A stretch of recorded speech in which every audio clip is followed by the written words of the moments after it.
Hey there, welcome to Strong and Healthy, a podcast for local church leaders, families, and maybe even my grandchildren.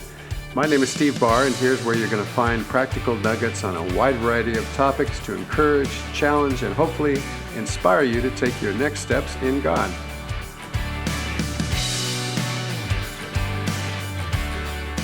Hello, friends. Welcome back. I want to encourage you to please like and share this podcast and comment if you will. And I've heard a couple of people say it's a little difficult on some platforms. I know it's fairly easy on Spotify. But last week, I was just wondering personally if people were actually listening to Strong and Healthy podcast. And in 2 days, 6 people came up to me and expressed their thanks. And that means a lot. Thank you so much. So I'm going to talk today on how to enjoy the new year with less stress. I know the holiday seasons can be very stressful sometimes. And I think this podcast is coming out on New Year's Eve, but it's always applicable to us to live with less stress in our lives. And many of our childhood memories come from the Christmas and New Year's season. Maybe when you were a kid, you still had a favorite toy that you played with or something, or maybe it was a family or is a family tradition. And a memory might be a big disappointment. So happy memories are much better than sad ones. But some of you may not have such great memories during the holiday season, Christmas and New Year in particular. I just want you to know that God can heal you. It'll take time, but His word is true. And we can remember and be aware of and pray for those folks who are in tough circumstances. Psalm 147:3, He heals the brokenhearted and binds up their wounds. Psalm 30, verse 11 and 12, You have turned my mourning into dancing, joyful dancing. You have taken away my clothes of mourning and clothed me with joy, that I might sing praises to you and not be silent. O Lord my God, I will give you thanks forever.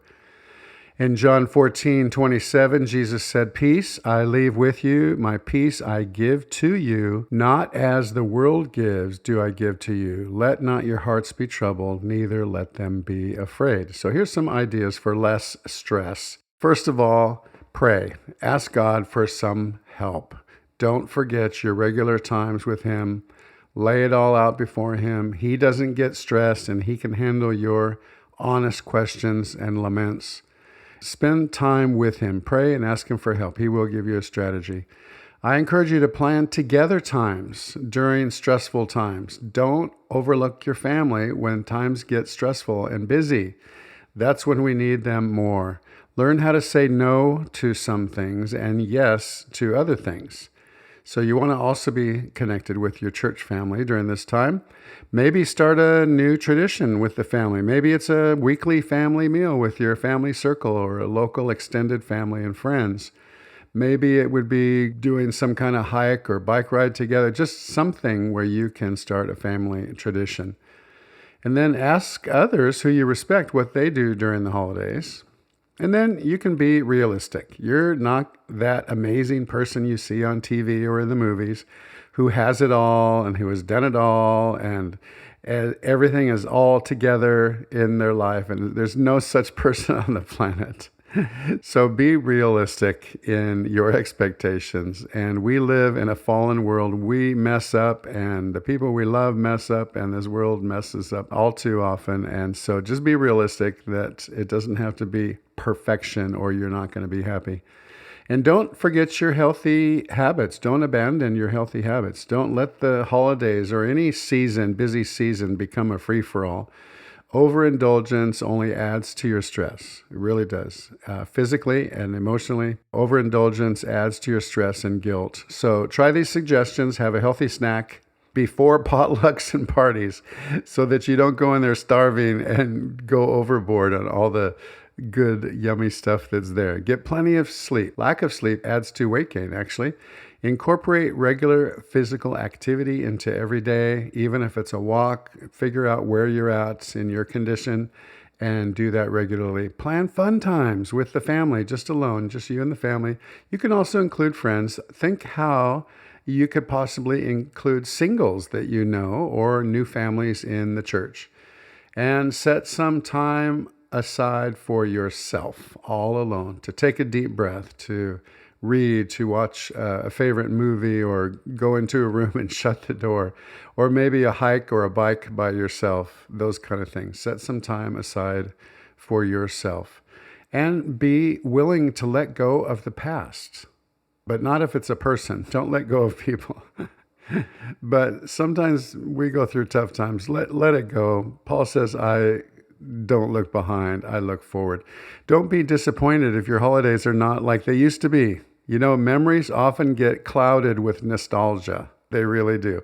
Like when I was in the Army, I hated the Army. Every day I remember I hated it. But as the years go by, it's more and more fun. And I enjoyed it more and more as every year goes on because I remember the fun stuff. So don't be clouded in that with nostalgia. So life brings changes. The future is coming whether you want it to or not.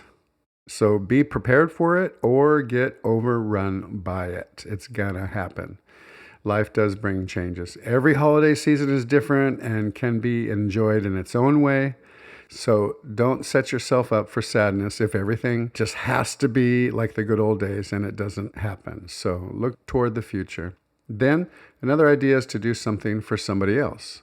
I know that that's a tried and true old remedy, but it can help. We often will stop looking at our situation when we are serving others. Maybe try volunteering some time to help others less fortunate than yourself. Enjoy holiday activities that are free. Maybe you can drive around looking for Christmas decorations. They're still up, we're usually well past the new year and sometimes well into spring. If that's you might want to take them down before May. But if they're up after May and they go into June and July, people just think you're really early for the next year. Maybe go window shopping or walking around a mall without doing anything, just buying a coffee and just enjoying the time out there. Here's another idea. Maybe write a letter to someone far away doing the Lord's work sacrificially. Maybe somebody who has planted a church and they don't really have very many people around them. A text, a call, an old-fashioned letter or note or a card, a FaceTime call. Those things can make a real difference in people's lives.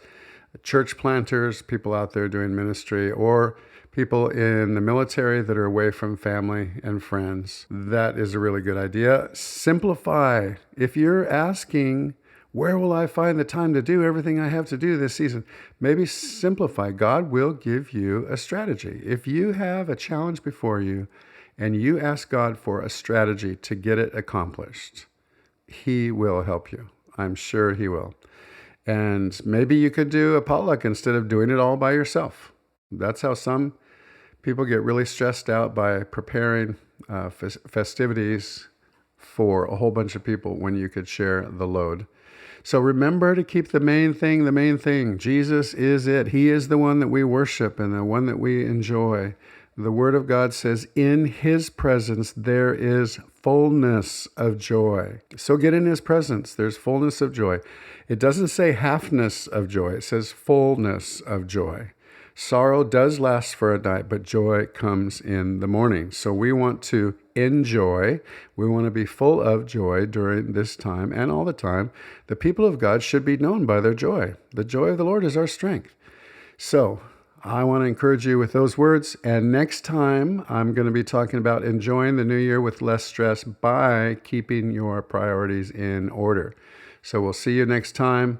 God bless you. And if you don't like New Year's resolutions, then just make a resolution of something that you're going to change. And you're going to obey God and stop doing something, or obey God and start doing something, whatever it is. It's a great time of year to make those kind of changes and start those new habits. Love you guys. God bless. Thanks for listening. Hey guys, thanks for joining in with me today. I'm really encouraged to see folks wanting to become more fruitful and effective in their ministries. Strong and Healthy is a work in progress with regular updates, so stay tuned for more. And please subscribe to this channel so you can get the latest content. And also, if you'd like, you can email me with questions and encouragements at contactstevebarr@gmail.com. God bless. See you next time.